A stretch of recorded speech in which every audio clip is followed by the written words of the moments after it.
బైబిల్‌లో యేసయ్య ఒకే రకమైన ప్రార్థన 3 సార్లు చేసినట్టుగా ఉంటుంది. బైబిల్‌లో యేసుక్రీస్తు వారు ఒకే రకమైన ప్రార్థన 3 సార్లు చేసినట్టు ఉంటుంది. ఎక్కడో ఐడియా ఉందా? ఎప్పుడో గుర్తొస్తుందా? ఒకే రకమైన ప్రార్థన 3 సార్లు చేసినట్టుగా ఉంటుంది. గబుక్కున ఏమన్నా జ్ఞాపకం వస్తుందా? 3 సార్లు ఒకే రకమైన ప్రార్థన చేయడం అంటే ఎక్కడ? ఎక్కడ? గట్టిగా చెప్పండి. ఎక్కడ? గెత్సెమనే తోటలో. వండర్‌ఫుల్. 26వ అధ్యాయం. మత్తయి సువార్త 26వ అధ్యాయం. 39 నుంచి 44 వరకు. 44 వరకు. 39 నుంచి 44 వరకు మార్చి చదువుకుందాం. 39 నుండి. కొంత దూరం వెళ్ళి సాగిలపడి, నా తండ్రి, సాధ్యమైతే ఈ గిన్నె నా యొద్ద నుండి తొలగిపోనిమ్ము. అయినను నా ఇష్ట ప్రకారము కాదు, నీ చిత్త ప్రకారమే కానిమ్మని ప్రార్థించెను. ఆయన మరలా శిష్యుల యొద్దకు వచ్చి వారిని నిద్రించుట చూచి, ఒక గడియైనను నాతో కూడా మేల్కొనుండలేరా? మీరు శోధనలో ప్రవేశించకుండునట్లు మెలకువగా ఉండి ప్రార్థన చేయుడి.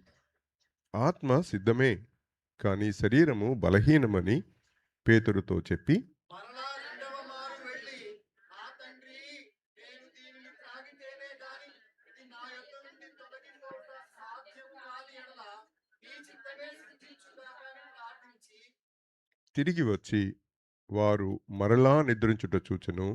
ఏలయనగా వారి కన్నులు భారముగా ఉండెను. ఆయన వారిని మరలా విడిచి వెళ్ళి ఆ మాటలే చెప్పుచు 3వ మారు ప్రార్థన చేసెను. దేవా స్తోత్రం నాయనా. Whenever we look unto you, Father, you're always blessing us. అవును నాయనా. ఇప్పుడు కూడా మీ మాటను బట్టి మీ హృదయంలోకి తొంగి చూడడానికి మాకు సహాయం చేస్తున్నందుకు వందనాలు. Lord help us to be with you. మీరు మాకిస్తున్న విశ్రాంతి అది ఎంత గొప్పదో మేము రుచి చూసి అనుభవంతోటి ఈ లోకం ముందు నిలబడి అరిచి చెప్పగలిగేటట్టుగా మమ్మల్ని నింపి దీవించమని, మమ్మల్ని సిద్ధపరచమని, మీ చిత్తంలో ఉన్న ప్రతి మేలును, క్షేమాన్ని మాకు అనుగ్రహించడానికి ఇష్టపడుతున్న ఆ తండ్రి హృదయానికి దగ్గరగా జరగడానికి మాకు సహాయం చేయమని యేసయ్య నామమున అడిగి వేడుకుంటున్నాను తండ్రి. ఆమేన్. ఒక విషయాన్ని ఒకసారి చెప్తే అంటే యూదుల్లో ఉన్న జూయిష్ రైటింగ్స్‌లో ఉన్న గొప్ప విషయం ఏంటంటే, ఒకసారి చెప్పినప్పుడు దానికి ఉన్న ఇంపార్టెన్స్ ఒకలా ఉంటుంది కాంటెక్స్ట్‌ని బట్టి. అదే విషయాన్ని 3 సార్లు మాట్లాడితే మాత్రం వాళ్ళు చాలా సీరియస్‌గా తీసుకోవడం వాళ్ళ లిటరేచర్‌లో ఉన్న ప్రధాన ఉద్దేశ్యం. వాళ్ళ లిటరేచర్ అలా ఉంటుంది. ఆల్మోస్ట్ మనకు సంబంధించిన లిటరేచర్ కూడా అలాగే ఉంటుంది. ఒక విషయాన్ని 3 సార్లు చెప్పడం. అందుకని దేవుని సన్నిధిలో దూతలు ఆయన పరిశుద్ధుడు అని 3 సార్లు చెప్పడం అనేది చాలా ప్రామినెంట్‌గా మనం గుర్తు చేసుకుంటాం. అదేదో రీసౌండ్ వచ్చిన శబ్దాలు కావు అవి. చాలా ముఖ్యం. అత్యంత ముఖ్యమైన విషయం అని చెప్పడం దాని ఉద్దేశ్యం. సో, ఇక్కడ ఒక ప్రార్థనని పోనీ 3 సమయాల్లో సియోను సహవాసంలో అదే ప్రార్థన చేశాడు. కుంచనపల్లి సహవాసానికెళ్ళి ఇదే ప్రార్థన చేశాడు. లేపోతే మళ్ళీ వచ్చే ఆదివారం మళ్ళీ కొంతమంది మనం ఒకే ప్రార్థన, ఒకలాంటి ప్రార్థనే, ఒకలాంటి మాటలే అలవాటైపోయి చేస్తుంటాం. నేనేమి క్రిటిసైజ్ చేయట్లేదు. ఒకప్పుడు నేను కొంచెం చేసేవాడిని. దేవుడిని క్షమించమని అడిగాను. నీకెందుకు నేను నేర్పిస్తానుగా అన్నాడు దేవుడు. అలా ఒకేలాగా అలవాటైపోయిన చేసిన ప్రార్థన కాదిది. దేవుడు యేసయ్య అంత బలహీనుడు కాదు. ఏదో అలవాటైపోయిన పదం. తర్వాత ఈ ఈ ప్రార్థన చేస్తే కొంతమందికి ఈ ప్రార్థన చేసేటప్పుడు ఎట్లా ఉంటదంటే కొంచెం మంచి మంచి పదాలు వాడడం. ఆ ప్రార్థన ఆ ప్రార్థనలో తన భక్తిని ఎక్కువగా దేవుడి ముందు కుమ్మరించడం అట్లాంటివి గమనిస్తూ ఉన్నప్పుడు ఇది కూడా అలాంటిది కూడా కాదు. ఇది ఎలాంటిదంటే ఈ ప్రార్థన ఇక్కడ 2 మాటలు మీ ముందుకు తీసుకొస్తాను ఈ ప్రార్థనలో. అయినా అంటాడు. అయినా, అయినా. చూడండి సాధ్యమైతే అనే పదం. అంటే దేవుడికి సాధ్యం కానిది ఉంటదా? చెప్పండి. దేవుడిని తండ్రిని అడుగుతున్నాడు. ఏమని అడుగుతున్నాడంటే సాధ్యమైతే. చాలా ఇది మీరు అండర్‌లైన్ చేసుకోవాల్సిన విషయాలు ఇలాంటివే. చిన్న గ్రామర్‌లో హృదయం తెలుస్తది. గ్రామర్ ఎప్పుడు కూడా హృదయానికి దగ్గరగా ఆథర్, రైటర్‌కి దగ్గరగా నడిపిస్తది. అక్కడ యేసుక్రీస్తు తండ్రిని బట్టి సాధ్యమైతే అంటున్నాడు. దేవుడికి సాధ్యంగా ఉంటదా? చూడండి అడుగుతున్నాడు. అక్కడ అదే సెంటెన్స్‌లో అయినా నా ఇష్ట ప్రకారము అంటే నా ఇష్టం ఒకటుంది. సాధ్యమైతే నా ఇష్టం చెయ్యి. అంటే సాధ్యం కానిది కాదది. అక్కడ అయినా అన్నది చాలా ఇంపార్టెంట్. అయినా సరే సాధ్యమే. నీకు సాధ్యమే. కానీ నా ఇష్టం చెయ్యొద్దు. నా ఇష్టం చెయ్యొద్దు. నీకు సాధ్యమే. తీసేయడం సాధ్యమే. పెద్ద ఇష్యూ కాదు నీకు. కానీ నా ఇష్టం వద్దు. అయినా నా ఇష్ట ప్రకారం కాదు. ఈ బ్యూటిఫుల్ ప్రేయర్ ఇది. తర్వాత కొంచెం ఇంకొక మాట కూడా గుర్తు చేస్తాను. ఇదొకటి. అయినా నా ఇష్ట ప్రకారం కాదు. నీ చిత్త ప్రకారమే కానిమ్ము అన్న ఒక మాట ఉంది. ఇంకో మాట కూడా ఉంది. నీ చిత్తమే సిద్ధించునుగాక అని అంటాడు రెండోసారి. చూడండి అక్కడ కూడా సాధ్యము కాని ఎడల అంటాడు. ఇది తొలగిపోవుట సాధ్యము కాని ఎడల. ఇది నేను ఇది నేను నా యొద్ద నుండి ఇది నేను తాగితే గాని తొలగిపోవడం సాధ్యం కాని ఎడల. అంటే నీ ప్రణాళిక, దేవుని ప్రణాళిక. దేవుని ప్రణాళిక యేసుక్రీస్తు ఆ గిన్నె తాగాలి. ఆ మరణాన్ని అనుభవించాలి. ఇది నేను మరణం అనుభవిస్తే తప్ప ఇది తొలగిపోదు. అదేనా నీ ప్రణాళిక? అయితే నీ చిత్తమే సిద్ధించును గాక అంటున్నాడు. What a beautiful prayer. ఈ ప్రార్థన 3 సార్లు చేసినట్టుగా ఉంది. ఈ ప్రార్థన 3 సార్లు అవే మాటలు చెప్పాడు అని రాశారు. 3 సార్లు చేశాడు. ఈ ప్రార్థన ఎలాంటిదంటే క్రైస్తవ విశ్వాసానికి, రక్షణకి, క్రైస్తవ విశ్వాసానికి, రక్షణకి, సాక్షి జీవితానికి మూలస్తంభం లాంటిది. మూలస్తంభం. కార్నర్ స్టోన్ తెలుసు మనకి. Corner pillar. మూలస్తంభం. ఇది నేర్చుకోవాలి. ఇది అనుభవించాలి. ఇది నేర్చుకోవాలి, అనుభవించాలి. అంటే బట్టి నేర్చుకోవడం కాదు. ఆ మాట కూడా మీకు ఇక్కడ గుర్తు చేస్తాను. యేసయ్యని ఒకసారి గమనిస్తే మొదటి యోహాను గారు మొదటి పత్రిక రాసినప్పుడు 3వ అధ్యాయంలో 5వ వచనంలో దాని ప్రకారం తీయండి లోపు నేను చెప్పే లోపు 3వ అధ్యాయం 5వ వచనం తీస్తే దాని ప్రకారం యేసయ్యలో అసలు పాపమేమి లేదు. యేసయ్యలో పాపమేమి లేదు ఆ వచనం ప్రకారం. ఓకేనా? ఆ తర్వాత మరి అదే యేసయ్యని గమనిస్తే రోమీయులకు రాసిన పత్రిక ఒకసారి తీయండి 8వ అధ్యాయంలో 3వ వచనంలో ఏమని ఉంటుందంటే యేసయ్యని గురించి ఆ వచనంలో ఆయనని దేవుడట పాప శరీర ఆకారముతో పంపించాడట. పాపం లేదు.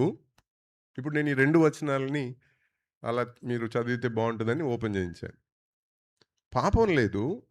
కానీ పాప శరీర ఆకారం ఉంది. అంటే ఏంటి? చెప్పండి. పాప శరీర ఆకారం అంటే? దేవుడు ఈ యేసయ్య దేవుడి కుమారుడయ్యుండి, దేవుడయ్యుండి సంపూర్ణ మానవుడుగా ఉన్నాడు. సంపూర్ణ మానవుడుగా ఉన్నాడు. పాప శరీర ఆకారము. సంపూర్ణ మానవుడుగా ఉన్నాడు. మానవుడుగా ఉన్నాడు. అంటే మానవ శరీర స్వభావాన్ని, మానవుని శరీర స్వభావాన్ని స్వీకరించాడు అని అర్థం. మానవ శరీర స్వభావం దాన్ని పూర్తిగా స్వీకరించాడు. పూర్తిగా ఆ స్వభావాన్ని కలిగి అక్కడ కనబడుతున్నాడు. అంటే మానవుని అనుభవంలో, మానవుని అనుభవాల్లో, అనుభవాలనగానే మనకు చాలా గుర్తు రావాలి. నొప్పులు, కష్టాలు, ఇబ్బందులు. అయ్యా ప్రార్థన చేయయ్యా అంటే ఎందుకు అని అడగగానే టకామని మనకి నడుము నొప్పి, కాలు నొప్పి అవన్నీ గుర్తొస్తాయి. నిజమే ఇవన్నీ మన అనుభవాలే. మన కష్టాలు, శ్రమలు, ఇబ్బందులు. మానవ శరీర మనసు శరీరానికి సంబంధించిన ప్రతి అనుభవంలోనూ ఆయన అనుభవాల్ని స్వీకరించి నిలబడున్నాడు. ఆయన యాక్సెప్ట్ చేశాడు వాటన్నిటిని. అనుభవించాడు. వాటిలోంచి నడిచాడు ఆయన. సో, పాప శరీర ఆకారము అంటే అదనమాట. ఆకలి, ఆకలి, దుఃఖం. ఏడ్చాడా? ఏడ్చాడు. ఆకలి అన్నాడా? అన్నాడు. అలసట అన్నాడా? అన్నాడు. అలసట వచ్చిన తర్వాత నిద్రపోయాడట. అసలు ఎంత నిద్రపోయాడంటే, బాగా జిమ్‌కెళ్ళొచ్చినోడు గూడా అంత నిద్రపోడు. తుఫాన్‌లో నిద్రపోయాడట. అంత నిద్రపోయాడు. నిద్ర, ఆకలి, నిద్ర, అలసట. చివరికి మరణాన్ని కూడా, మరణాన్ని కూడా ఆయన ఒక మనిషి అనుభవించినట్టుగానే ఆయన చనిపోయాడు. మనిషి చచ్చిపోయినట్టుగానే వీడు పొడిచాడు. పొడిచి చెప్పాడు, డిక్లేర్ చేసాడు. చచ్చిపోయాడాయన. అదేంటి తొందరగా చచ్చిపోయాడు? అంటే అంత బలహీనంగా ఉన్నాడు. పక్కన వాడిని కాళ్ళు ఇరగ్గొడితే గాని చచ్చిపోలేదు. ఈయన అది కూడా కాకుండానే చచ్చిపోయాడు. చచ్చిపోయాడు. మరణాన్ని కూడా మనిషి అనుభవించినట్టుగానే ఆయన కూడా అనుభవించాడు. అనుభవించాడు. పాప శరీర ఆకారంలో ఉన్న దేవుని కుమారుడు మనిషి యొక్క అనుభవాలని ఆయన స్వీకరించాడు. ప్రతి అనుభవాన్ని టు ద ఎక్స్‌టెంట్. మరణం అంటే చివరిది గదా! చివరి అనుభవం. మరణాన్ని కూడా రుచి చూసేసాడాయన. ఆ టేస్ట్ కూడా. సో, ఇలాంటి బలహీనమైన శరీరాన్ని కలిగి ఉండి, ఈ ప్రార్థన కాంటెక్స్‌లో మనం దీన్ని గమనిస్తున్నాం. బలహీనమైన శరీరాన్ని కలిగి ఉండి, మానవ పాప సంబంధమైన ప్రతి శోధనలోంచి అంటే టెంప్టేషన్స్‌లోంచి ఆయన నడిచి, నిరంతరం వాటిల్ని సహిస్తూ వచ్చాడు. వేధించారు, విసిగించారు, దూషించారు, రాళ్లతో కొట్టాలని చూసారు, తరిమారు, అవమానం చేశారు. ఎన్ని రకాలుగా చేయాలో అన్ని రకాలు ఈ భూమి మీద ఆయనని ఒక విధంగా చెప్పాలంటే ఇప్పుడు మనం మైనారిటీస్ అనో, అదనో, ఇదనో కొన్ని మాట్లాడతాం. ఏంటండి ఈ అన్యాయం అని మాట్లాడతాం. ఆ అన్యాయం అంతా ఆయన అనుభవించాడు. ఏమీ డౌట్ లేదు. వాళ్ళ చరిత్రలో, వాళ్ళ పుస్తకాల్లోనే ఉంది. అంత అన్యాయాన్ని అనుభవించి కూడా ఆయన దాన్ని సహించి, గెలిచి, సహించి, గెలిచి, గెలిచి చూపించాడు. That is the wonderful thing here. మానవాళి ఓడిపోయిన చోట, మనిషి మానవాళి ఎక్కడైతే ఓడిపోయాడో, నేను చాలా సార్లు గమనిస్తాను.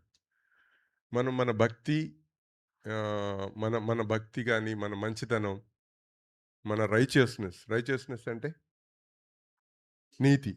నీతి గాని ఇలాంటివన్నీ ఎక్కడ ఓడిపోతాయంటే, అంటే మనుషులకి జనరల్‌గా చెప్తున్నాను.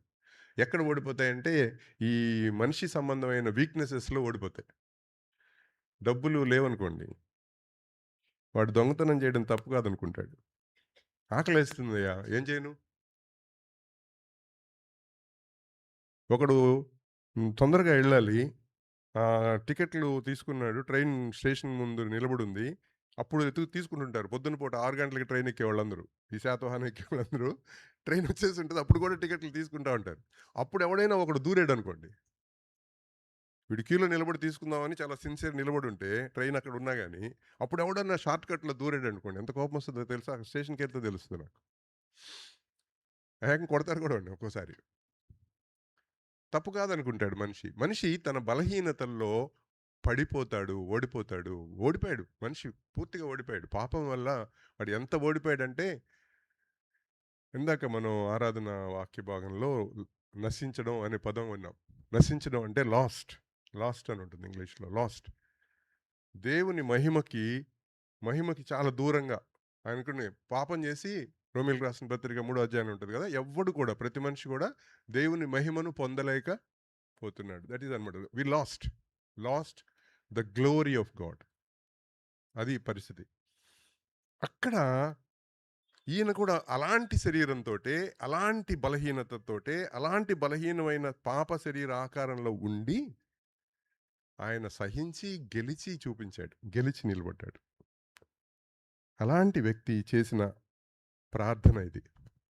ఇప్పుడు చెప్పండి, ఆయన ప్రార్థనకి ఇంపార్టెన్స్ ఉందా లేదా? చిన్న ప్రార్థన కాదది. చిన్న ప్రార్థన కాదు. గెలుపుకు ప్రతినిధి ఆయన. గెలుపుకి ప్రతినిధి. ఈ ప్రార్థన చేసిన కాంటెక్స్ట్ ఏంటంటే, మరణానికి అప్పగించుకోబోతున్నాడు. తండ్రి చిత్తానికి తనను తాను అప్పగించుకోబోతున్నాడు. ఆ సమయంలో చేసిన ప్రార్థన. మరణానికి. తండ్రి చిత్తంలో, తండ్రి ప్రణాళికలో ఇప్పుడు తనని కొట్టి, హింసించి, దూషించి మామూలుగా కాదు. ఆ రోమన్ సైనికులు ఎంత చేయాలో అంత చేయబోతున్నారు. ఆ ప్రణాళికకి తెలిసి అప్పగించుకోబోతున్నప్పుడు చేసిన ప్రార్థన ఇది. ఇది చాలా విలువైన ప్రార్థన. ఇది ఇప్పుడు చెప్పండి, అనుభవాలు లేకుండా ఏదో కాకతాళీయంగా జరగబోతున్న దాని విషయంలో కొంత నాలెడ్జ్ ఉండి చేసిన ప్రార్థన, అన్ని అనుభవాలతో కూడిన ప్రార్థన ఇది. That is very important. మనకు అర్థం అవ్వాలి. ఈ ప్రార్థన చేసిన ఆయన అనుభవాలు లేకుండా, అనుభవాల్లోంచి నడవకుండా, అనుభవాల్లోంచి నడుస్తూ, గెలుస్తూ వచ్చి చేసిన ప్రార్థన ఇది. అర్థమైంది? So this is very very important prayer. ఈ ప్రార్థనలో శిష్యుల్ని కూడా ఆయన రండి ప్రార్థన చేయండి అని అడిగాడు. వాళ్ళు చేయలేకపోయారు. నిద్రొచ్చింది వాళ్ళకి. ఆ విషయాన్ని ఆయనే మెన్షన్ చేశాడు. ఆత్మ సిద్ధమే గాని అది కూడా ఆయన ఎంత బ్యూటిఫుల్గా ఒక తల్లి మాట్లాడినట్టుగా, చాలేరా ఇంక చదివింది చాలేరా పడుకో అంటది తల్లి. అవునా కదా? మళ్ళీ పొద్దున్నే లేవలేవురా నీరసం అంటావు. That is the heart of God. చూడండి ఆయన రెస్పాన్స్ అవుతున్నాడు. ఇలాంటి ప్రార్థన, అనుభవాలతో చేసిన ఈ ప్రార్థన ఎలాంటి ప్రార్థన అంటే విధేయతని నేర్చుకుని చేసిన ప్రార్థన అని అంటారు. విధేయత అనేది నేర్చుకునేది. ఏదో విధేయత అనేది ఒక టైటిల్ కాదు. విధేయత అనేది ఏదో ఆ కాంటెక్స్ట్లో వచ్చి చేతులు కట్టుకుని నిలబడడం యాక్షన్ కాదు. It is a lesson to learn.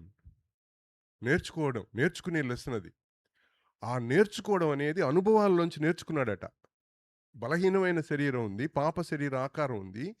చాలా శోధనలు, టెంప్టేషన్స్, ఒత్తిళ్లు అన్నిటిలోంచి నడుస్తూ ఆయన దేవుని చిత్తానికి అనుగుణంగా నడవడం, దేవుని తండ్రి చిత్తాన్ని తన జీవితంలో అనుభవించడం, దాని వైపుకే అడుగులు వేయడం అనేది నేర్చుకున్నాడు. ఆ విధేయత నేర్చుకున్నాడు. సో నేర్చుకుని చేసిన ప్రార్థన ఇది.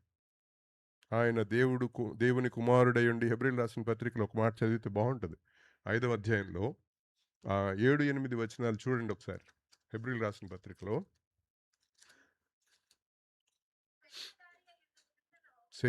అది ఆ పాయింట్ కోసమే నేను అడుగుతున్నాను. చూసారా, శరీరధారి అయి ఉన్న దినముల్లో మహారోదనముతోను కన్నీళ్లతోను తన్ను మరణము నుండి రక్షింపగలవానికి ప్రార్థనలను, యాచనలను సమర్పించి భయభక్తులు కలిగి ఉన్నందున, అంటే అనుభవాలు లేకుండా భయభక్తులు లేవు. అనుభవాలు లేకుండా అనుభవిస్తూ, నడుస్తూ, నేర్చుకుంటూ ఉన్నప్పుడే అదే నిజమైన భయము, భక్తి. భయ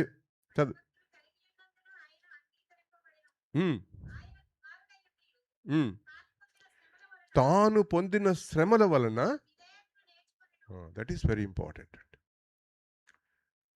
శ్రమలు తప్పకుండా ఉంటాయండి అని చెప్పినప్పుడు కొంచెం ఇబ్బందిగానే ఉంటుంది.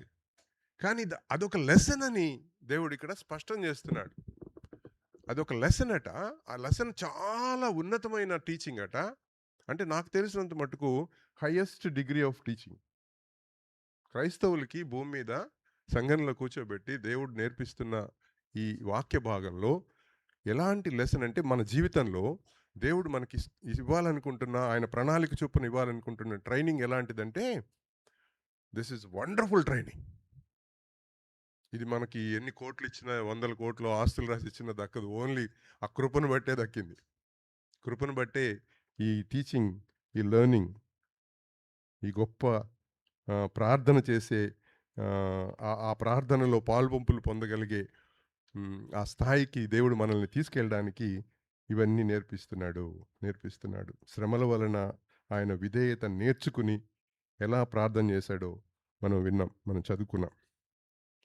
ఈ అనుభవాలు, ప్రార్థన, ఈ అనుభవాలన్నీ వీటన్నిటిలో కూడా దేవుడు చేయి పట్టుకుని నడిపిస్తూ నేర్పిస్తే తప్ప ఎవ్వరు నేర్చుకోలేరు. ఈ అనుభవాల్లో దేవుడు చేయి పట్టుకోవాలి. చివరికి ఇలాంటి ప్రార్థన చేయాలి అంటే దేవుడు ఆ అనుభవాల్లోంచి చేయి పట్టుకుని నేర్పిస్తే తప్ప. నేర్పిస్తే? విధేయతని నేర్పిస్తే, మనం నేర్చుకుంటే తప్ప మనం ఈ ప్రార్థన స్థాయికి లేదా ఈ ప్రార్థన దగ్గరికి రాలేం. సో దేవుడట చేయి పట్టుకుని నడిపిస్తూ నేర్పిస్తాడట. దేన్ని నేర్పిస్తాడు? విధేయత. మర్చిపోకండి. విధేయత నేర్పిస్తాడు. అంటే ఈ ప్రార్థన చేయాలని ఆయనకు కూడా ఉంది. మనందరిలోనూ ఈ ప్రార్థనలోని అంశాలు మనందరి జీవితంలో నెరవేరాలని దేవుని చిత్తం. అందుకనే చేయబట్టుకుని నడిపిస్తూ, నేర్పిస్తూ, ఈ ప్రార్థన చేయిస్తూ తీసుకెళ్తాడు దేవుడు. ఇది చాలా ఇంపార్టెంట్. పాప శరీర ఆకారము అని చెప్పినప్పుడు బాడీ ఆల్సో ఇంక్లూడెడ్. అంటే గురిని, గమ్యం. మనిషి ఏం చేస్తాడంటే ఏదో ఒక గురి పెట్టుకుంటాడు. చిన్నప్పుడు అడుగుతారు కదా, ఏమవుతారో అంటే వాడికి తెలుసో తెలీదో ఏదో వాళ్ళ అమ్మో ఎవరో చెప్తారు, కలెక్టర్ అని చెప్పేవాళ్ళం మేము. కలెక్టర్ అయిపోవడం అంటే ఏంటో తెలియదు అసలు. చిన్నప్పుడు అడిగితే అలా చెప్పేవాడు. ఏమవుతారంటే డాక్టర్ అని. అది ఏదో పదం వాడికి. సొసైటీలోంచి కొన్ని విషయాలు నేర్చుకుని విని వాటిని గురిగా పెట్టుకోవడం అనేది మనిషి ప్రయత్నం చేస్తాడు. తర్వాత గమ్యాలు అంటే దానికోసం వెళ్ళే దారి కూడా వాడు ప్లాన్ చేసుకుంటాడు. ఏ కాలేజీలో జాయిన్ అయితే నీట్లో ఎగ్జామ్ పాస్ అవ్వచ్చు, ఇలాంటివన్నీ మనిషికి తెలుసు. మనుషులు ఐపీఎస్ చదవాలంటే ఎక్కడికి వెళ్ళి టీచింగ్ తెలుసుకోవాలి, ఇవన్నీ కూడా హ్యూమన్ నాలెడ్జ్. గురి, గమ్యం ఇవన్నీ పెట్టుకుంటాడు. మార్గాలు అంటే వేస్ కూడా ప్లాన్ చేసుకుంటాడు. దానికి తగినట్టుగా డబ్బులు దాచుకుంటాడు, లేదంటే బ్యాంకులో లోన్ పెడతాడు. ఇవన్నీ కూడా తెలుసు మనిషికి. ఈ నాలెడ్జ్ అంతా కూడా గమనించండి మీరు. క్షేమంగా ప్లాన్ చేసేంత జ్ఞానం ఉండదు దీంట్లో. నేను మళ్ళీ I will repeat this word again. క్షేమంగా ప్లానింగ్ అంత జ్ఞానం ఉండదు. క్షేమమైన ప్లాన్ కాదు అది. ఎందుకంటున్నాను ఈ మాట? ఎంత ప్లాన్ చేసినా ప్రతివాడి జీవితంలో నీ అనుభవం చెప్పు అంటే వాడు ఫెయిల్ అయిపోయింది, చస్తున్నాను, ఇబ్బందులు పడుతున్నాను. ఇప్పుడు అమెరికా వెళ్ళినంత వరకు బాగానే ఉంది. ఈజీ అనుకున్నారు అందరూ. అక్కడికి వెళ్ళాక ఇప్పుడు రుద్ది పారేస్తున్నాడు. అప్పుడు అంటున్నారు, అయ్యో బాబోయ్. నిజమే. అక్కడే కాదు, ఇక్కడే కాదు, ఎక్కడైనా. ఇప్పుడు గవర్నమెంట్ ఉద్యోగం వస్తే చాలా బాగున్నట్టు అనిపిస్తుంది అందరికీ. లేని వాళ్ళకి. వచ్చిన వాళ్ళని అడగండి. అక్క మీరు బ్యాంకులో ఉద్యోగం చేసే వరకు బ్యాంకులో ఉద్యోగం చేయని వాళ్ళందరికీ బ్యాంకు ఉద్యోగం అని అనిపిస్తుంది. బ్యాంకు ఉద్యోగం చేసే వాళ్ళని అడగండి. Yes, this is true. What I'm saying, ఇది ప్రాక్టికల్గా చెప్తున్నాను. ప్రాక్టికల్గా జ్ఞాపకం చేసుకుంటే మనిషి తన గమ్యం, గురి, తన మార్గం ఇవేమి క్షేమంగా ప్లాన్ చేసేంత జ్ఞానం లేదు మనిషికి లేదు. Because of sin. ఎవరికి లేదు. క్షేమం. ఇంకా చెప్పాలంటే కంట్రోల్ లేదు. వాడి మార్గం మీద వాడికి కంట్రోల్ ఉండదు. వాడి మార్గం మీద, వాడి గురి మీద వాడికి కూడా కంట్రోల్ ఉండదు. నిజమేది. This is true. నా మాటలు కావు. ఎందుకంటే కొన్ని లిమిటేషన్స్. ఒక స్థాయికి వెళ్తాడు, ప్రయత్నం చేస్తాడు, అక్కడ పడిపోతూ ఉంటాడు, పడిపోతూ ఉంటాడు, పడిపోతూ ఉంటాడు. ప్రయత్నం చేసామండి అదే గొప్ప నిజమే. ప్రయత్నం చేసిన అదే గొప్పదిగా పరిగణించబడుతుంది ఈ లోకంలో. కంప్లీట్‌గా సక్సెస్‌ఫుల్‌గా మనిషి ఎప్పుడు కూడా క్షేమమైన పరిస్థితిలోకి వెళ్ళలేడు. పాపం వల్ల బలహీనపడిన మనుషులకి అలాంటి జ్ఞానం లేదు. అలాంటి సత్తా లేదు. ప్రయత్నించిన ప్రతిసారి ఎక్కడో చోట పరిమితులు, లిమిటేషన్స్ ఉన్నాయి. ఆగిపోతాడు, పడిపోతా ఉంటాడు. ఇది నేను ఈ కాంటెక్స్ట్ ఎక్కడి నుంచి తీసుకున్నానంటే ఇర్మియా గ్రంథంలో చెప్తాడు. ఇర్మియా గ్రంథంలో ఒకసారి 10వ అధ్యాయం తీయండి. అక్కడ ఒక మంచి మాట ఇర్మియా మాట్లాడతాడు. 23వ వచనం గట్టిగా చదవండి ఎవరన్నా. హ్మ్.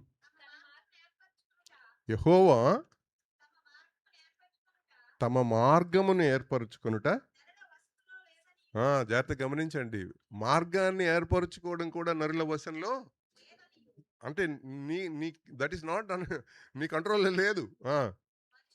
మనుషులు తమ ప్రవర్తన ఏందంటే డైలీ లైఫ్‌లో నేను బావుంటాను, బావుండాలి అని అందరికీ ఉంటుంది. తన ప్రవర్తన యందు సన్మార్గమున ప్రవర్తించుట. Then what? ఇంకేంటండి? ఇంకేం చేస్తారు మనుషులు? చెడు తప్ప. ఇంకేం చేస్తారు మనుషులు? పడిపోవడం తప్ప. చెప్పండి. No. There is no chance. Knowledge లేదు, కంట్రోల్ లేదు. నాలెడ్జ్ లేదు, కంట్రోల్ లేదు. ఇది మనుషుల పరిస్థితి. మరి ఈయన కూడా పాప శరీరాకారంలో మనుషుల సహజ శరీర అనుభవాల్లోంచి నడిచిన వాడిగా ఉండి ఇంత గొప్ప ప్రార్థన, ఇంత గొప్ప స్థాయికి ఎదిగి అనుభవాల్లోంచి అక్కడ నిలబడి ఆయన చేస్తున్న ఈ ప్రార్థన ఎంత గొప్పదండి. ఎంత గొప్పది. నిజంగా గొప్పది కాదా? ఖచ్చితంగా గొప్పది. సో ఈ ప్రార్థన ప్రతి బిలీవర్‌కి దేవుడు నేర్పిస్తా ఉంటాడు. చేయి పట్టుకుని నడిపిస్తూ నేర్పిస్తా ఉంటాడు. ఇక్కడ నేను ఒక మాట గుర్తు చేస్తాను. చాలా సార్లు మనం సువార్త గురించి మాట్లాడుతున్నప్పుడు ఆత్మల సంపాదన అనే మాట విన్నాను నేను. విన్నావా? ఎక్కడుంది బైబిల్‌లో? ఆత్మల కాపరి ఉంది. ఆత్మల రక్షణ ఉంది. ఆత్మల సంపాదన అనే పదం ఎక్కడుంది? ఇది సంబడి టోల్డ్. ఎవరో చెప్పారు. సంపాదన. నేను చాలా ఐయామ్ స్పెసిఫిక్ అబౌట్ గ్రామర్. కానీ ఒక మాటుంది. దేవుడు మనిషిని మొత్తాన్ని కొన్నాడు. తెలుసా? నిన్ను మొత్తాన్ని కొన్నాడు. తన రక్తం వెలగల అమూల్యమైన రక్తాన్నిచ్చి ఒక మనిషిని మొత్తాన్ని కొన్నాడు. అంటే శరీరాన్ని కూడా కొన్నాడు. జీవాన్ని కొన్నాడు. ఇందాక చదివిన మాట అర్థం అది. జీవము అంటే మనిషి మొత్తం. మనిషి కంప్లీట్. Your body also. దేవుడు నీ శరీరాన్ని, నీ పరిస్థితిని నెగ్లెక్ట్ చేసేవాడు కాదు. ఆయన సమస్తాన్ని కొన్నాడు. సమస్తాన్ని కొన్నాడు. అది నా మాట కాదు. తెస్సలోనికీయులకు రాసిన మొదటి పత్రికలోనే 5వ అధ్యాయము ఒకసారి 23వ వచనం ఒకసారి ఎవరైనా గట్టిగా చదవండి. పురుషుల్లోంచి ఏంటి చదవట్లేదు? సమాధానకర్తయగు దేవుడు మిమ్మును అంటే విశ్వాసుల్ని సంపూర్ణంగా సంపూర్ణముగా పరిశుద్ధపరచును గాక. జాగ్రత్త గమనించండి. ఆత్మయు స్పిరిట్ లైఫ్. జీవం అంటే ఏంటి? Your body and bodily things. ఆత్మయు జీవమును శరీరమును మన ప్రభువైన యేసుక్రీస్తు రాకడయందు. ఒకవేళ ఇవాళ నన్ను పూడ్చిపెట్టేశారు, నేను చనిపోయాను, పూడ్చిపెట్టేశారు. కానీ ఆయన రాకడలో I present with my body. ఆయన ఇస్తాడు అది. చెప్పండి.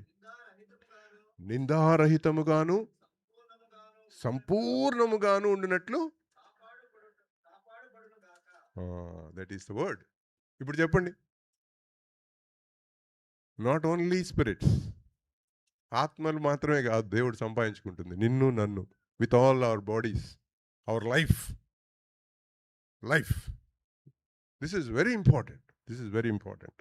నేను ఇంకా కొన్ని మాటలు చూపించవచ్చు కానీ వీ హ్యావ్ లెస్ టైం.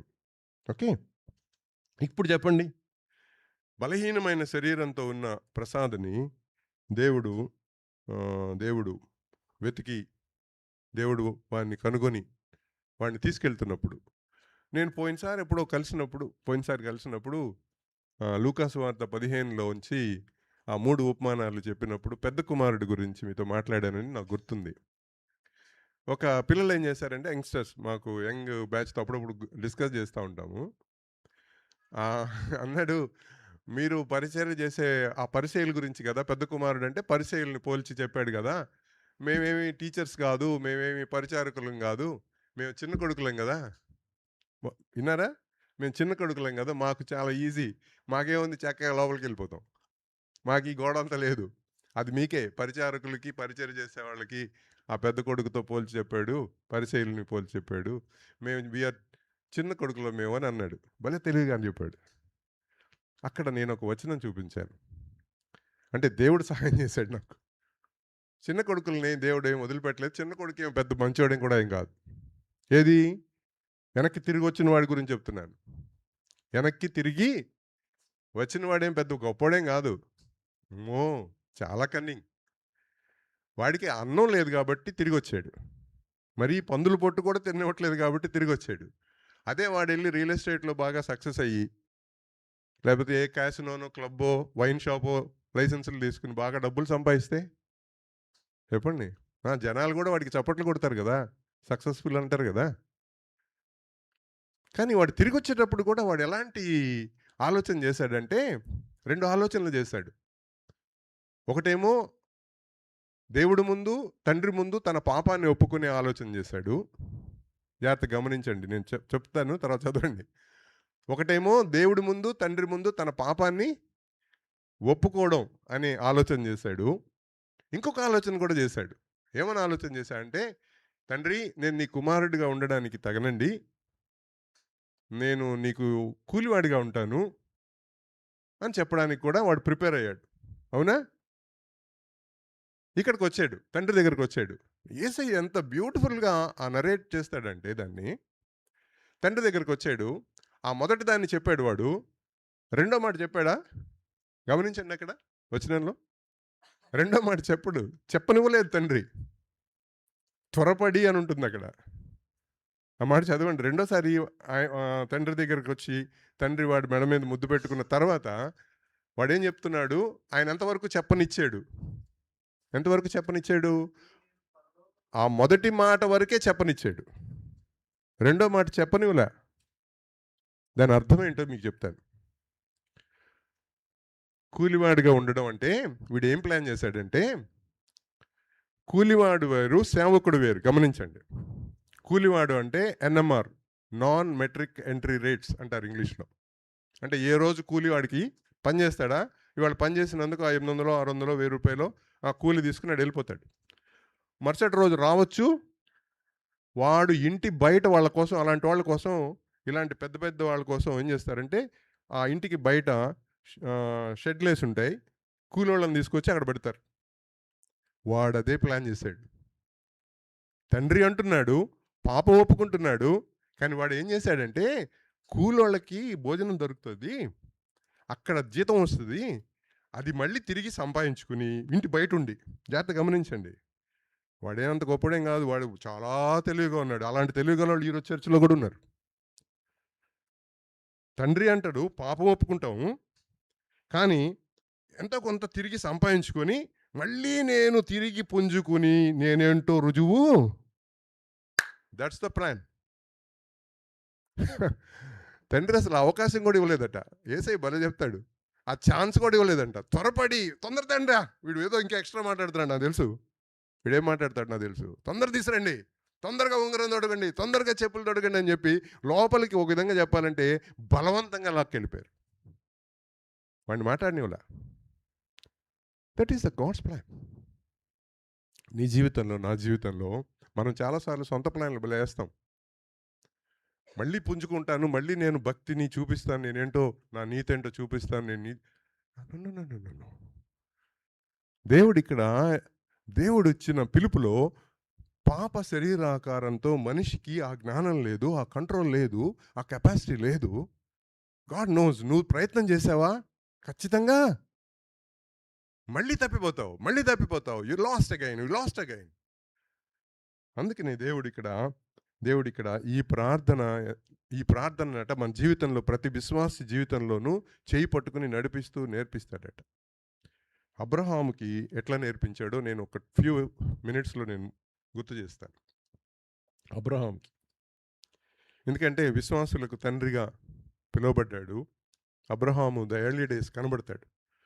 నోవాహు తర్వాత ఇన్సిడెంట్స్ తర్వాత మనం చూసేది అబ్రహాంని చూస్తాం. అవునా? 11వ అధ్యాయం వరకు ఆ నోవాహు, వాళ్ళ వంశావళులు అవన్నీ ఎట్లా స్ప్రెడ్ అయ్యారు వాళ్ళందరూ, ఆ బాబాయిలు గోపురం వాళ్ళంతా ఎట్లా చెదిరిపోయారు అంతా ఉన్న తర్వాత సడన్గా మళ్ళీ అబ్రహాం కనబడతాడు 12వ అధ్యాయం నుంచి.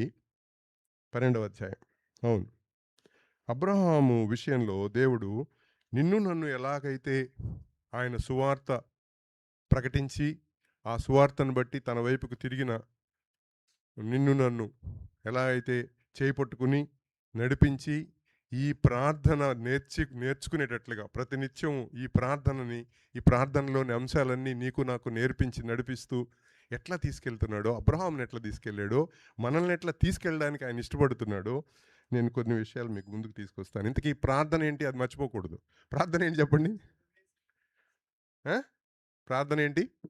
అయినా, అది మర్చిపోకూడదు. అయినా నాకు చాలా ఇష్టాలు ఉన్నాయి, అయినా నా ఇష్ట ప్రకారం కాదు, నీ చిత్త ప్రకారమే. ఇది ఒకటి.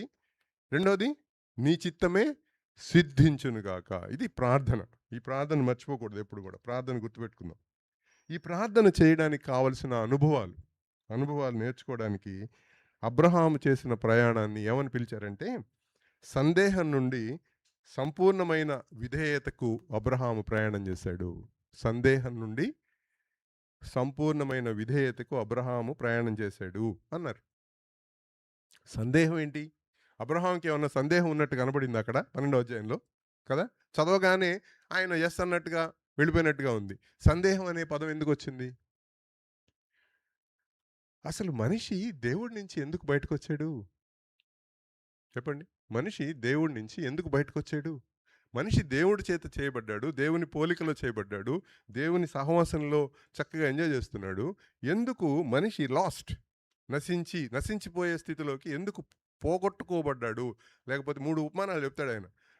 నాణ్యం పోగొట్టుకున్నాడు, గొర్రె తప్పిపోయింది, ఇట్లా చెప్తాడు ఆయన. సో ఎందుకు మనిషి తప్పిపోయాడు లేదా పోగొట్టుకోబడ్డాడు చెప్పండి? ఎందుకు? ఇక్కడ ఏమని ఉంటుందంటే అనుమానం మొదలైంది. ఈ అనుమానం అనే విత్తనాన్ని తీసుకొచ్చి వేసిన వాడు సాతాను. అందుకు పావును వాడుకున్నాడు, తెలివిగల పావును వాడుకున్నాడు. తెలివిగలవాడు మాట్లాడితే అందరు వింటారు కదా. చూసారా? బాగా వీడు తెలివిగలవాడు అండి, డిగ్రీలు ఎక్కువ ఉన్నాయండి అంటే జనరల్గా వింటాం. వాడు చెప్పింది ఏదైతే అంత బుర్ర ఊపుతాం. సో అలా వాడాడు వాడితే వాడు తీసుకొచ్చి మొట్టమొదట అన్నది ఇది నిజమా? Doubt. This is the beginning of humans disastrous life. అసలు ఒక నాశనానికి వాడు అక్కడి నుంచి జారిపోవడం మొదలుపెట్టాడు. ఇది నిజమా అని మొదలుపెట్టాడు. అవునా, నిజమేనా అంటే దేవుడు చెప్పిందంతా పక్కపోయింది. ఈ తెలివిగల పాము ద్వారా సాతాను చెప్తుంది ఇప్పుడు ఎస్టాబ్లిష్ అవుతా ఉంది వాళ్ళ మైండ్లో. అవునా కదా చెప్పండి? వాళ్ళ బిగినింగ్ కాన్వర్జేషన్ మీరు గమనించండి ఎట్లా రాశారు బైబిల్లో. ఫస్ట్కి వెళ్ళండి, ఆ 3వ అధ్యాయం దగ్గరికి వెళ్ళండి. ఆదికాండం 3వ అధ్యాయంలో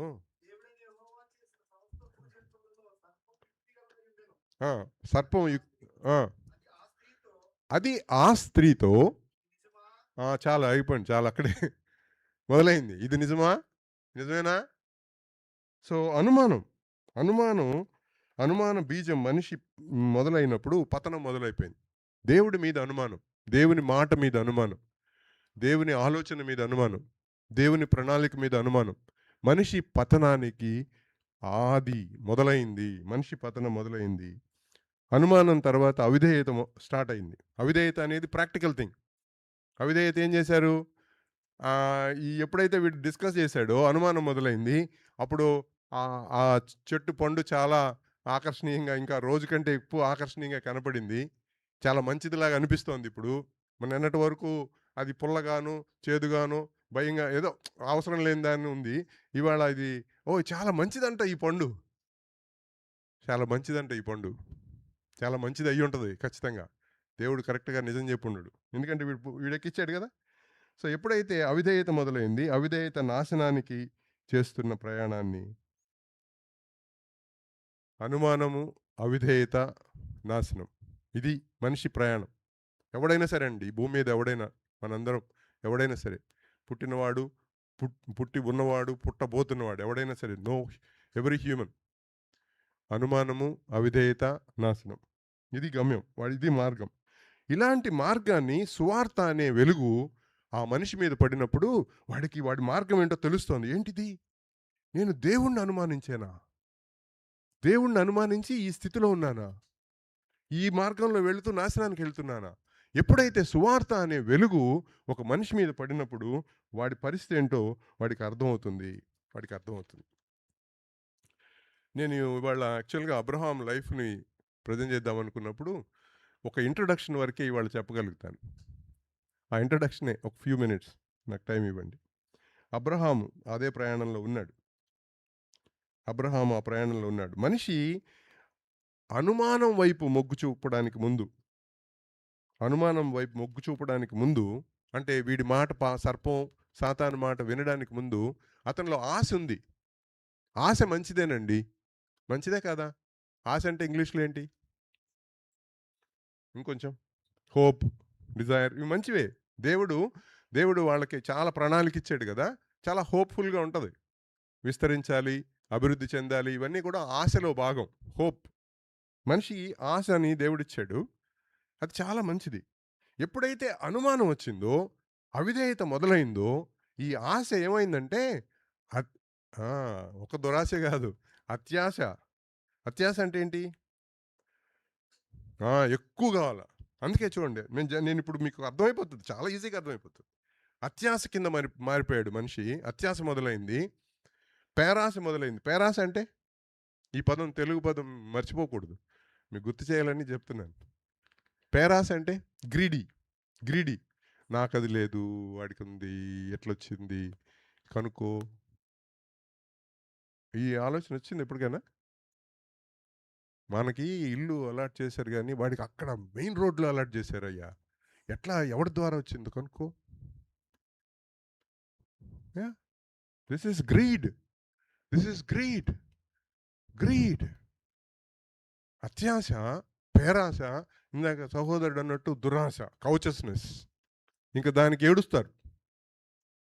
అనుమానం, అనుమానంలో ఎన్ని విషయాలు మనిషి పడిపోయాడంటే మనిషి పతనంలో ఆశ పోయింది. ఆశ స్థానంలో అత్యాశ మొదలైంది. దురాశ మొదలైంది. పేరాశ మొదలైంది. చాలా భయంకరమైన వాతావరణంలోకి మనిషి తనని తాను అందుకనే మనిషి ఏం చేస్తాడు తెలుసా? ఈ అత్యాశ, పేరాశ, దురాశలు ఆశలు కావు ఇయి. చాలా ప్రమాదం ఇయి. ఈట్లి వల్ల ఏం చేస్తాడంటే ఎప్పుడు కంఫర్ట్ జోన్‌లో ఉంటాడు. కంఫర్ట్ జోన్ చూసుకుంటాడు. బయట ఎండగా ఉందంటే ఇక్కడ ఏసీ ఉంది. బెస్ట్. ఈ చర్చికెళ్తే ఏసీ ఉంటది. గుంటూరు చర్చిలో ఏసీ ఉండదు. Human seeks comfort zone. ఎందుకో తెలుసా? ఇందుకే. కంఫర్ట్ జోనే. కంఫర్ట్ జోన్ చూసుకుంటున్నాను నేను అంటే అది ఆశ కాదు. ఆశ కానిదేదో something extreme, extreme desire, extreme hope. అత్యాశ, దురాశ, పేరాశ ఏదో ఒకటి అయ్యుంటది. సో, కంఫర్ట్ జోన్ చూసుకుంటాడు మనిషి. కంఫర్ట్ జోన్ చూసుకుంటాడు. వీలైనంత సౌకర్యాలని ఏర్పాటు చేసుకుంటాడు. వాతావరణాన్ని ఏర్పాటు చేసుకుంటాడు. ఇంకోటి చెప్తాను నేను. మనిషి ఆర్థిక భద్రతను కూడా కోరుకోవడం మొదలుపెడతాడు. అత్యాశ వల్ల. ఆర్థిక భద్రతని కోరుకుంటాడు. నాకేంటి? నాకు ఉందా లేదా? ఇప్పుడు ఎవరన్నా ఏదన్నా డబ్బులు అడిగారనుకోండి. నాకు ఉంటిన తర్వాతే మా మా బావ చెప్పాడు నాకు ఆ మాట. చాలా పెళ్లి చేసుకుంటుంటే చాలామంది సూక్తి ముక్తాళ్ళు చాలా చెప్పారులెండి. మా బావ చెప్పాడు. "అరేయ్! నువ్వు తిన్న తర్వాతే ఎవడికన్నా కన్నబెట్టు. నువ్వు అందరికి పెడతావు నేను చూసాను. అటు ఇటు చేస్తున్నావు, పాడు చేస్తావు. నువ్వు నీకుందా లేదా చూసుకొని నీకు ఉండిన తర్వాతే తర్వాత ఇంకొకడికి." అది చాలా నచ్చింది కూడా అప్పుడు నాకు. నచ్చదా ఇప్పుడు? మనం మన జేబులో ఉన్నదాన్ని పర్వాలేదులే నాకు లేకపోయినా పర్లేదులే అని అనుకుంటామా? అనుకోలేం చూసారా? దిస్ ఈజ్ ఓన్లీ బికాజ్ అనుమానం ఆ రోజు వాడు పెట్టిన అనుమానం పెరిగి, పెరిగి, పెరిగి, పెరిగి ఇప్పుడు మన పరిస్థితి ఎట్ట తయారైందంటే మనిషి ఎంత బలహీనంగా ఆర్థిక భద్రత కోరుకుంటాడు. మరి ఆ పేద ముసలి విధవరాలు ఏ ఆర్థిక భద్రత దాటిని చూసారా? ఆర్థిక భద్రతను జయించింది ఆవిడ. జయించిందా లేదా? జైలు రెండే ఉన్నాయట. మొత్తం ఆ నెలంతా సంపాదించిందంట. తీసుకొచ్చి ఏస్తా ఉంది. వామ్మో! How did it happens? This is true. దేవుడు నిన్ను నన్ను చేయి పట్టుకుని ఆయన మనల్ని నడిపిస్తూ, నేర్పిస్తూ ఇంత గొప్ప ప్రార్థన దగ్గరికి తీసుకెళ్లడంలోని దేవుని ఉద్దేశం ఏంటంటే నువ్వు నేను గెలవాలి. ఆ విజయుడు గెలిచిన క్రీస్తు విజయం నీకు నాకు అందులో షేర్ రావాలి. This is the thought, this is the plan of God. This is the plan of God. అనుమానంలోంచి రకరకాల చెడ్డ ఆశలు పుడతాయి. ఆ ఆశల్లో భయానికి తీసుకెళ్తాయి, వేదనకి కూడా తీసుకెళ్తాయి. నేను ఇంకా డీటెయిల్స్లోకి వెళ్ళాను. కానీ అక్కడున్న అబ్రాహాముని దేవుడు పిలిచాడు. అలాంటి పరిస్థితుల్లో అబ్రాహాం లేడా? ఉన్నాడా లేడా? ఊరు దగ్గర ఉన్నాడు, బాగా ఆశ సంపాదించుకుంటున్నాడు. బొమ్మల వ్యాపారం ఎందుకు చేస్తాడు? బోల్డెన్ డబ్బులు వస్తాయి. బోల్డెన్ డబ్బులు వస్తాయి. రూపాయికి 1000 రూపాయలు వస్తాయి. దాంట్లో ఎక్కువ మార్జిన్ ఉంది. రియల్ ఎస్టేట్ ఎందుకు చేస్తారు? ఎక్కువ మార్జిన్ ఉంది. సో ఎక్కువ జీతం కోసం ఎందుకు కోరుకుంటారు? ప్రమోషన్ ఎందుకు అడుగుతారు? చెప్పండి. ప్రమోషన్ ఎందుకు అడుగుతాం? కాదండి, మేము ప్రమోషన్ ఎందుకు అడుగుతున్నాం అంటే ఇంకా ఎక్కువ మందికి సాయం చేద్దామని, అందరికీ పంచుదామని అడుగుతున్నామండి అనేవాళ్ళు ఎవరైనా ఉన్నారా? I want a big car, big bungalow. Yes, this is a ట్రూత్ని ట్రూత్గానే ఒప్పుకుందాం. నేను ఒప్పుకుంటున్నాను ఖచ్చితంగా. అబ్రాహాము ఆ పరిస్థితుల్లో ఉన్నప్పుడు దేవుడు పిలిచాడు. అబ్రాహాంలో ఏం గొప్పతనం ఉందని పిలిచాడండి? అబ్రహాంలో ఏం గొప్పతనం ఉంది? ఇది చెప్తానండి, ఇది ఇంపార్టెంట్. ఇది దయచేసి మీరు వినాలి. నేను ఇంట్రొడక్షనే అని చెప్తున్నాను. అబ్రహాంలో ఏం గొప్పతనం ఉందని దేవుడు అబ్రహాంని పిలిచాడు. చెప్పాలి. అబ్రహాంలో ఏం గొప్పతనం ఉంది? దేవుడి మాట వింటాడు. ఇంకా అంటే మిగతా ఇంకెవరు వినేవాళ్ళు ఎవరు లేరా? ఒక్క అబ్రహాం ఒక్కడేనా? ఇలాంటి ప్రశ్నలు మా పిల్లలు భలే మా బ్యాచ్ చాలా ఉన్నారు. రఫ్ బ్యాచ్ భలే అడుగుతారు క్వశ్చన్లు. ఏం కాదు, అబ్రహాం అందరిలాంటి వాడే, మనలాంటి వాడే. ఏ గొప్పతనం లేదు. నేను మీకు ముందు 3 విషయాలు మీ ముందుకు తీసుకొస్తాను ఇప్పుడు ఇవాళ. మనకి దట్ ఈస్ వెరీ ఇంపార్టెంట్. అందుకే చెప్తున్నాను. మనం పిలువబడినప్పుడు కూడా మన దగ్గర కూడా ఏ మాత్రం అందరం సమానమే. అందరము పాపంలో పడి అందరము ఆ అనుమాన బీజంతో నాశనంలోకి, అత్యాశ, పేరాశ, దురాశల్లో కొట్టుకుంటా రకరకాల పరిస్థితుల్లో ఆయన బొమ్మల వ్యాపారం చేశాడు, నేను ఇంకొక వ్యాపారం చేస్తూ ఉన్నాను. This was the status of every human being before he calls. సువార్త, దేవుని పిలుపు మన గొప్పతనాన్ని బట్టి కాదు, మనలో ఏదో ఒక మంచి ఉన్నదని కాదు. దేవుడు ఆయన సిన్సియర్గా చెప్తాడు ఏం చెప్పినా సరే. దేవుడు ఏం చెప్పాడంటే అందరికీ సువార్త, అందరినీ పిలుస్తున్నాడు దేవుడు. కొద్దిమంది రెస్పాండ్ అవుతున్నారు. ఆ రెస్పాండ్ అవుతున్న వాళ్ళలో కూడా గొప్పతనం ఉండి కాదు, వాళ్ళలో ఉన్న గుణం ఒకటి చెప్పాడు దేవుడు. ఏంటంటే వాళ్ళు ఎవరు రెస్పాండ్ అవుతున్నారంటే, ఒక సందర్భం ఉంది. యూదా రాజు ఆసా అని మీకు గుర్తున్నాడా? యూదా రాజు ఆసా దేవుడిని కాకుండా సిరియా రాజుని నమ్ముతాడు. దేవుడి కంటే ఈ సిరియా రాజు బాగా బలంగా ఉన్నాడు అని సిరియా రాజుని నమ్ముతాడు. నమ్మినప్పుడు హనానీ అనే దీర్ఘదర్శిని దేవుడు పంపిస్తాడు. ఆయన చెప్పిన మాట ఒకసారి చదువుదాం. దినవృత్తాంతాలు 2వ గ్రంథం, 2 Chronicles 16th chapter 9th verse. ఒకసారి చదవండి. జాగ్రత్త వింటున్నారా? ఒకసారి తీనండి బ్రదర్, ఇంకొంచెం పేజీలు తిరుగుతున్నాయి. ఇప్పుడు చదవండి. తన ఎడల యథార్థ హృదయము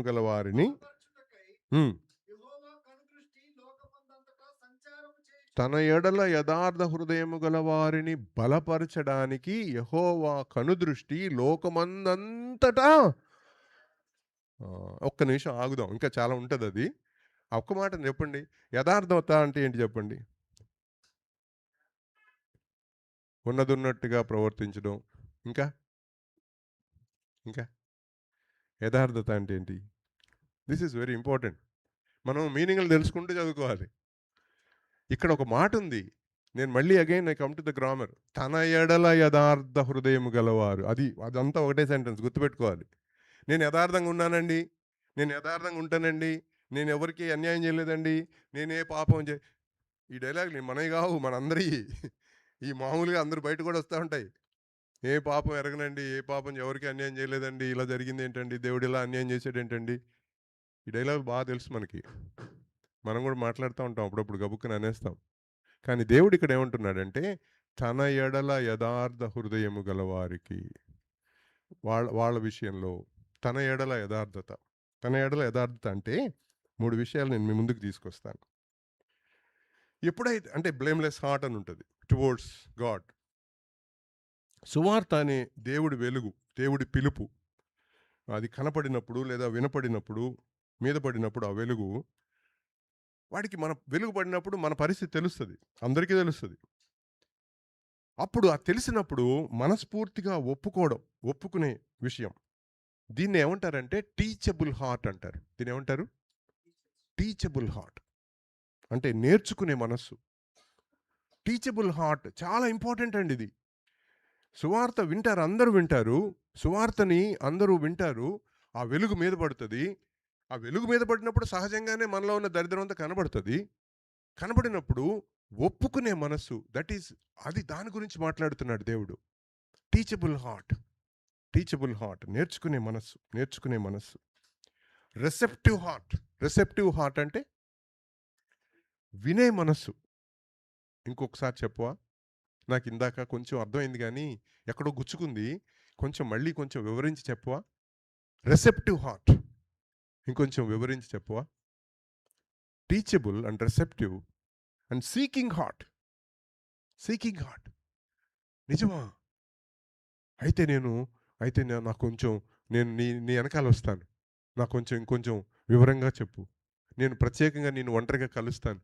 నాకు కొంచెం స్పష్టంగా చెప్పు. పోనీ అందరి ముందు నేను ఒప్పుకోలేను కానీ ఒంటరిగా ఒప్పుకుంటాను. ఆ స్త్రీ అందరి ముందు బయటపడలేక ఎంత ఎంత అల్లాడిపోయిందో కదా. రక్తస్రావము అనే రోగాన్ని పెట్టుకుని, అది లా ప్రకారం చాలా చెడ్డదని వాళ్ళు ముద్రేశారు. ఇదేమో తగ్గి చావట్లేదు, డబ్బులన్నీ అయిపోతున్నాయి. వీళ్ళేమో ఆ రాజకీయ ఏంటి మత రాజకీయాలు తీసుకొచ్చి దాని మీద రుద్దుతున్నారు. స్త్రీ బలహీనరాలు. సహజంగానే ఆ దినాల్లో ఇప్పుడు కూడా అంతే. పేరుకేదో మాట్లాడతారు కానీ ఇవాళ స్త్రీని తొక్కిపాడేస్తారు మాట్లాడితే. బలహీనరాలు. ఆ పరిస్థితుల్లో ఆ అమ్మాయి ఎంత నలిగిపోయిందో. ఆ నలిగిపోయిన అమ్మాయి విషయంలో ఆవిడ అనుకుంది, నేను దొంగచాటుగా వెళ్ళి this is not seeking heart. Seeking heart. ఎలా అన్నా సరే ఒంటరిగా కలుస్తాను నిన్ను, నాకు సహాయం చేయి. ఇది దేవుణ్ణి వెతికే హృదయం. తన ఎడల యథార్థ హృదయము అంటే దేవుడు అంటున్నాడు, నన్ను వెతుకుతున్నాడా వీడు? నేను చెప్తే నా మాటను వీడు వినే హృదయం ఉందా? ఒప్పుకునే హృదయం ఉందా? That is the thing. సువార్తకి ఇది చాలా ముఖ్యం. ఇది మన జీవితంలో ఈ ప్రార్థనని నేర్చుకోవడానికి, ఈ ప్రార్థన వైపు నడవడానికి ఈ హృదయం చాలా ముఖ్యం. Teachable, receptive, seeking. ఈ 3 చాలా ముఖ్యం. ఈ హృదయం లేదనుకోండి మనకి, ఇవాళ మన టైం అంతా వేస్టే. ఏదో రాజకీయంగానో లేకపోతే మతపరంగానో ఇక్కడ వచ్చి కూర్చుని వెళ్ళిపోతాం. When this heart is with us, దేవుడు అదే కోరుకుంటున్నాడు. నెంబర్ 1 దీన్నే యథార్థ హృదయం అంటున్నాడు. ఇంకోటిది అబ్రహాంని ఎందుకు పిలిచాడు అన్నదాన్ని కదా మనం మాట్లాడుతున్నాం. అబ్రహాంని ఎందుకు పిలిచాడు? రైట్, ఈ హృదయం ఉంది, అర్థమైంది దేవుడికి. ఎందుకంటే హృదయాలు తెలిసే దేవుడికి మాత్రమే, మనుషులకు కాదు. అర్థమైంది. అబ్రహాముని ఎందుకు పిలిచాడంటే అబ్రహాముని మాత్రమే దీవించడానికి కాదు. అబ్రహాముతో ఆ 12వ అధ్యాయం మొదటి ఆ 1-2 వచనాలు గమనిస్తే, నువ్వు ఆశీర్వాదంగా ఉంటావు అంటాడు. అంతేకాదు, ఆశీర్వాదం ఎలాంటి ఆశీర్వాదం అట? ఆశీర్వాదంగా ఉంటావని అంటమే కాదు, భూమి యొక్క సమస్త వంశములు నీ యందు ఆశీర్వదించబడతాయి అంటాడు. అవునా? అంటే ఎందుకు పిలిచినాడు ఇప్పుడు చెప్పండి? మనల్ని ఆశీర్వాదంగా చేయడానికి, ఇంకా మనల్ని బట్టి ఇతరులంటే ఎవరండి? భూమి యొక్క సమస్త అంటే ఎవరండి? అబ్రహాము తాలూకు వాళ్ళని తంతున్నారు, కొడుతున్నారు, చంపుతున్నారు, వీలైతే వాళ్ళ భూమి లాక్కుంటున్నారు. అవునా? వాళ్ళని కూడా దీవించడానికి అబ్రహాముని దేవుడు పిలిచాడు. వాళ్ళు ఎలాంటి వాళ్ళ సంబంధం లేదు.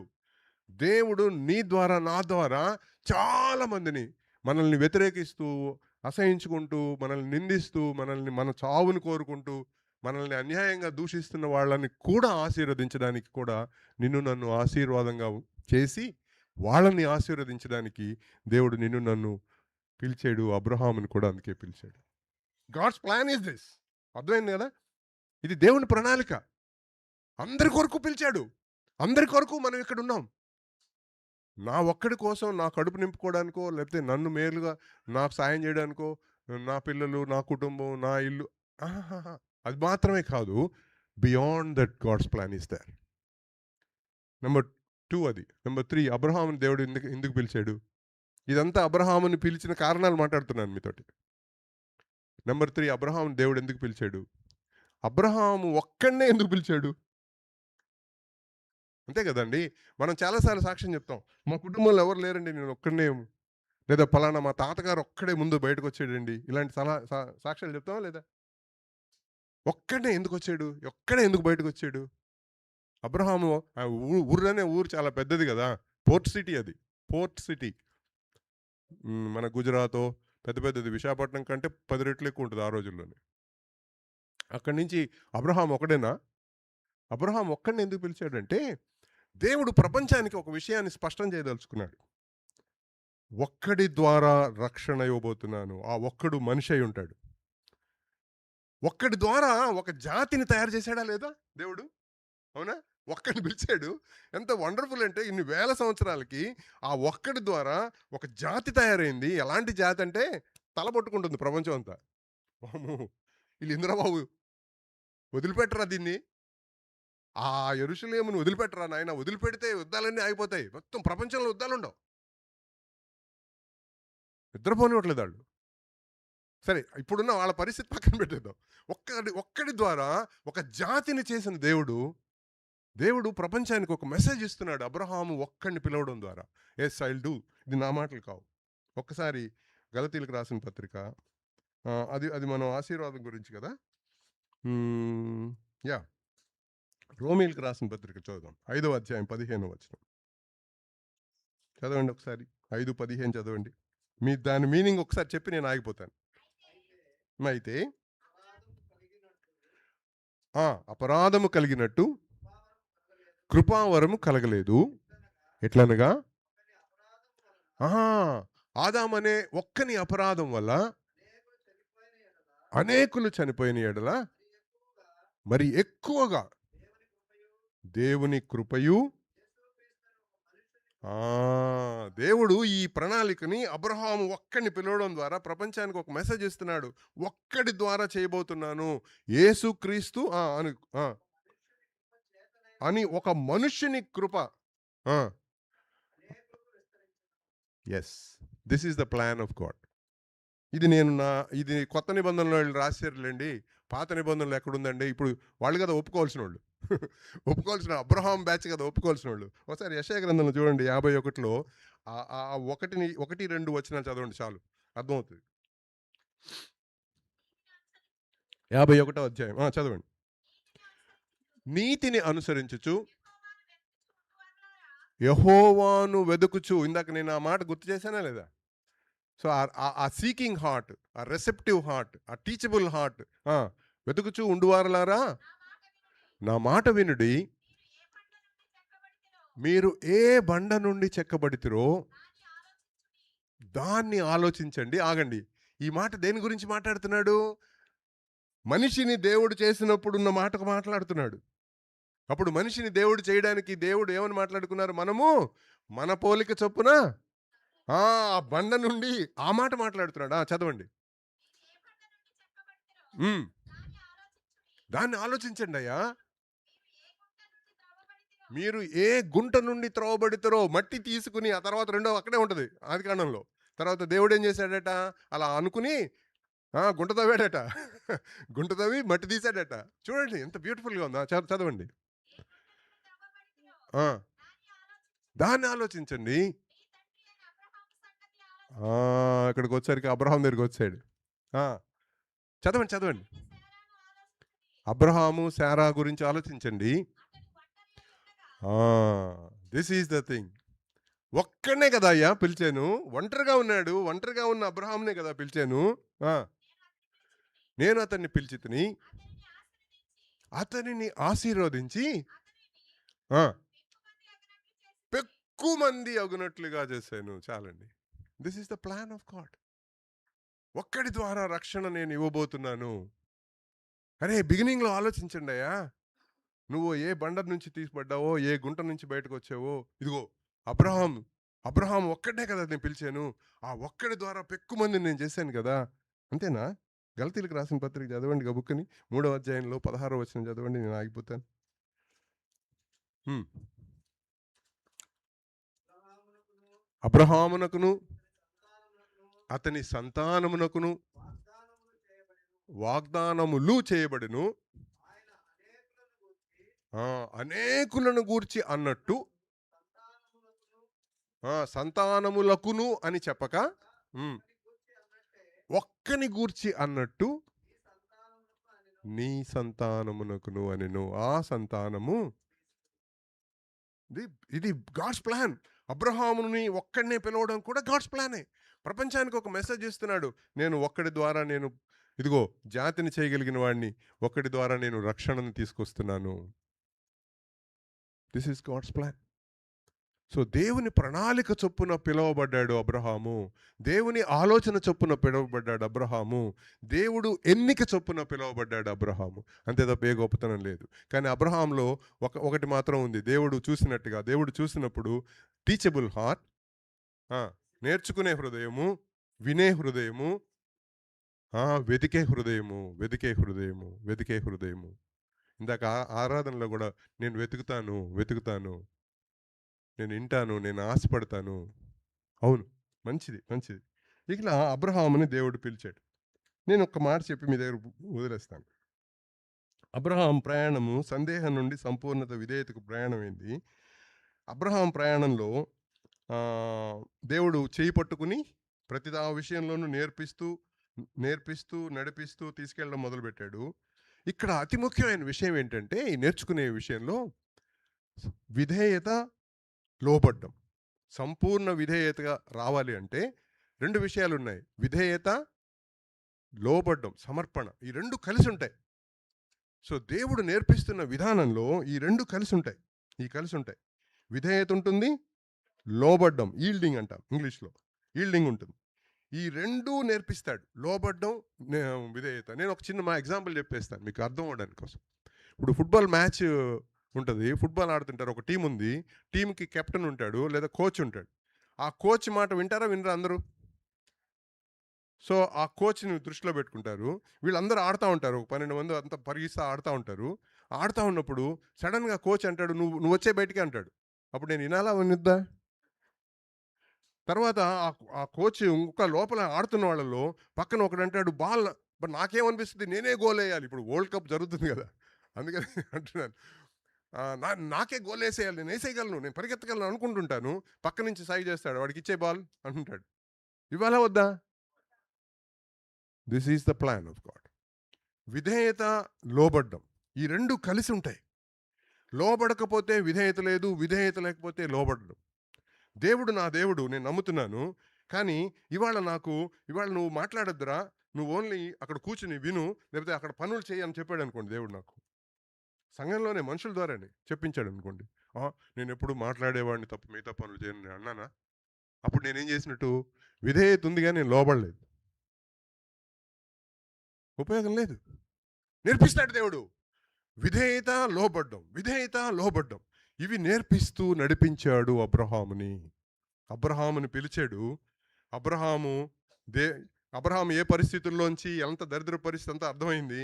దేవుడి మాట విన్నాడు. రైట్ దేవుడిని బట్టి బయటకు అడుగులేస్తున్నాడు. అబ్రహాములో విధేయత, లోబడుట, సమర్పణ ఇవి 2 నేర్పిస్తూ నడిపించాడు. ఆ నేర్పించే క్రమంలోనే ఆ జర్నీలోనే అబ్రహాము 4 బలిపీఠాలు కట్టాడు. మీకు హోంవర్క్ ఇచ్చేస్తాను ఆగిపోతాను. హోంవర్క్ ఇస్తున్నాను. పుస్తకాలు ఉన్నాయా? రాయండి, ఖచ్చితంగా రాయండి. This homework should be done. ఎందుకంటే ఇది నేర్చుకోకపోతే మనం ఆ ప్రార్థనా జీవితంలోకి అడుగు పెట్టలేం. ఆ ప్రార్థనా జీవితం ప్రతి విశ్వాస జీవితంలోనూ నెరవేరాల్సిందే. This is God's plan. అందుకే అది కూడా చిన్న విషయం కాదు. మీకు ఇందాక ఒక మాట చెప్పాను కదా, చిన్న కుమారుడు లోపలికి వాడిని గట్టిగా లోపలికి తీసుకెళ్ళిపోయాడు. లోపలికి తీసుకెళ్ళిపోతే లోపల ఏముంది చిన్న కుమారుడికి జీవితంలో? సెలబ్రేషన్ ఉంది. గొప్ప భోజనాలు, సెలబ్రేషన్ ఉంది. దేవుడు నేర్పిస్తున్నప్పుడు అది సెలబ్రేషన్. అది సమస్యలా, శ్రమలా కాదు, సెలబ్రేషన్. నేను ఉత్తినే చెప్పట్లేదు. కష్టమైనా కూడా అది సెలబ్రేషనే. అందుకే ఉన్నవాడు లేనట్టుగాను, లేనివాడు ఉన్నట్టుగాను అనే పదాలు మనం చదువుతాం. పౌలు గారు వాళ్ళు మాట్లాడతారు. వాళ్ళ అనుభవాల్లోంచి మాట్లాడతారు. సెలబ్రేషన్‌లోకి దేవుడు నడిపిస్తున్నాడు. కాబట్టి 4 బలిపీఠాలు కడతాడు. అబ్రహాము 12వ అధ్యాయంలో 6-7 వరకు 6-7 వచనాల మధ్యలో షెకెము దగ్గర బలిపీఠం కడతాడు. అది ఆరాధనని నేర్పిస్తాడు. అక్కడికి ఆరాధన నేర్చుకుంటున్నాడు. దేవుడిని ఆరాధించడం, ఏ ఏ కారణాల వల్ల ఆరాధించడం నేర్చుకుంటాడు అబ్రహాం. ఇది హోంవర్కే, మీరు రాసుకోండి. 12వ అధ్యాయంలోనే 8వ వచనం దగ్గర బేతేలు దగ్గర కడతాడు. బేతేలు దగ్గర మళ్ళీ ఇంకొక బలిపీఠం కడతాడు. సో టెస్టిమనీ, బలిపీఠాలంటే నాకు అర్థాలు ఇవ్వనమాట. బలిపీఠం అంటే ఆరాధన, ప్లేస్ ఆఫ్ వర్షిప్. బలిపీఠం అంటే ప్లేస్ ఆఫ్ టెస్టిమనీ, సాక్ష్యం. ఎలాంటి సాక్ష్యం తన జీవితంలో ఉన్నదో, దేవుడు ఎలాంటి సాక్ష్యం ఇవ్వడానికి సిద్ధం చేస్తున్నాడో అక్కడ నేర్చుకుని, విని, ఒప్పుకుని. హార్ట్ ఎలాంటిది అబ్రహాంది? టీచబుల్, రెసిప్టివ్. నేర్చుకునేది, వినేది, వెతికే హార్ట్. ఇది చాలా అవసరం. ఇది చివరి వరకు అవసరం. సో ఎప్పుడైతే దేవుని మాట నేర్చుకున్నాడో అక్కడ టెస్టిమనీ ఇస్తున్నాడు 8వ వచనంలో. అది టెస్టిమనీ దగ్గర బేతేలు దగ్గర ఒక బలిపీఠం కడతాడు. 18వ వచనం దగ్గర 13వ అధ్యాయంలో 18వ వచనం దగ్గర హెబ్రోన్ దగ్గర ఒక బలిపీఠం కడతాడు. ద ప్లేస్ ఆఫ్ కమ్యూనియన్, సహవాసం.